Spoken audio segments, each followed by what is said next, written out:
Um, how would you, assess, coming off this road trip and some of the opportunity that you have or did not have. I mean, we want to win, so unsuccessful.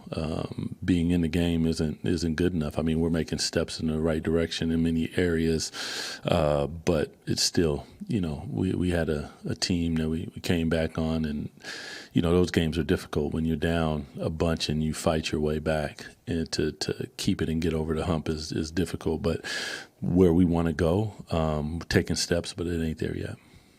Doug, something that stood out to me during this road trip is it seems like Neek and Max are playing a little more fearless or just willing to try some things and even fail in certain elements. How important is that for a rookie to be able to just play your game and take your lumps when they come?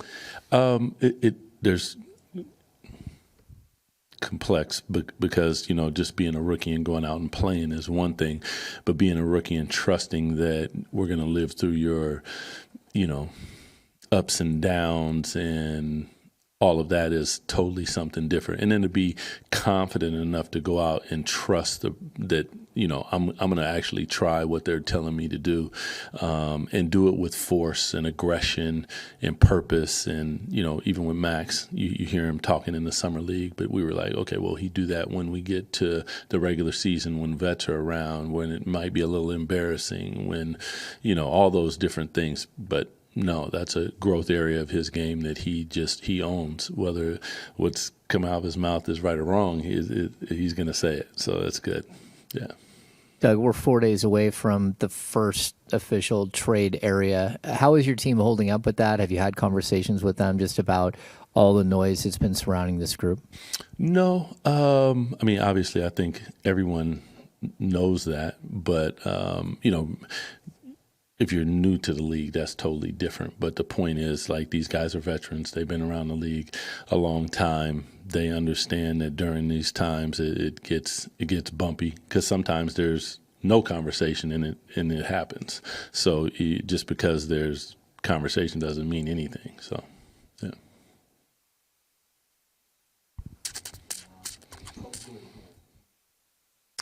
yeah.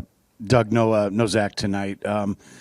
Just what can you say about, how you guys kind of grab the rope and what you need to do in his absence? Young players get some run and some minutes. It's an opportunity to step in and step up and show that there's an opportunity for you to compete for minutes more than anything. It's never good when you lose a guy like Zach who, plays at a high level. But with him being out, someone's going to have to step up and play for us. That doesn't mean you're going to do what Zach does, but defensively, rebound, play with energy, effort, and enthusiasm, all those things.